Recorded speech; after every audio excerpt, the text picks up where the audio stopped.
Vous pouvez sécuriser votre IPBX via le menu Admin, Sécurité, puis Pare-feu. Par défaut, ce dernier est activé. Nous vous déconseillons fortement de le désactiver. Le pare-feu permet d'autoriser ou refuser des connexions distantes. L'onglet Services vous donne la liste des types de connexions que l'IPBX peut refuser ou accepter. Un service est défini par un nom, un protocole et un ou plusieurs ports. Ainsi, le service SIP, par exemple, utilise le protocole TCP et UDP ainsi que le port 5060. Certains services utilisent plusieurs ports. Par exemple, le service RTP utilise les ports de 10 000 à 20 000. Dans ce cas, il suffit d'indiquer les ports séparés par un tiret. Vous pouvez ajouter un service supplémentaire en cliquant sur le bouton Ajouter, puis en saisissant un nom de service, en choisissant un protocole et en indiquant un ou plusieurs ports. Vous n'aurez de manière générale pas besoin d'ajouter ou modifier de service. L'onglet Règles liste les règles applicables aux différents services.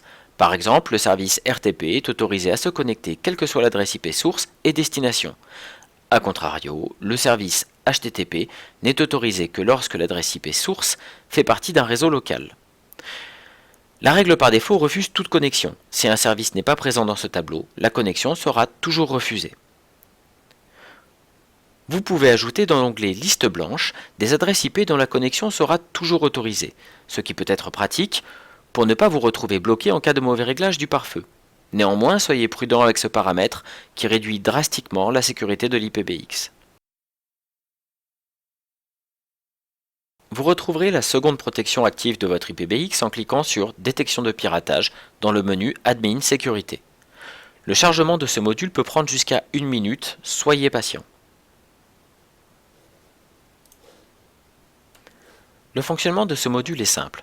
À chaque tentative de connexion SIP ou HTTP, l'IPBX compte le nombre d'échecs. Si une même adresse IP tente de se connecter trop de fois, par défaut 5 fois, dans une période de temps, par défaut 600 secondes, soit 5 minutes, celle-ci sera bannie pendant une durée définie, ici 1800 secondes. Vous pouvez recevoir une alerte par email, nous vous conseillons d'activer cette option. L'onglet Liste des bannissements vous affiche la liste des adresses IP qui ont été bannies. Il peut arriver qu'un poste légitime soit banni. Par exemple, si vous avez saisi un mauvais mot de passe. Vous pourrez alors le retirer. Enfin, l'onglet Liste blanche vous permet d'ajouter des adresses qui ne seront jamais bannies. Nous vous conseillons d'ajouter l'adresse IP de votre ordinateur. Attention, ne retirez jamais l'adresse 127.0.0.1 de cette liste.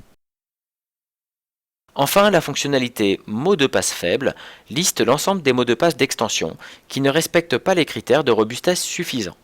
Utilisez ce module pour vérifier que vos mots de passe sont suffisamment complexes.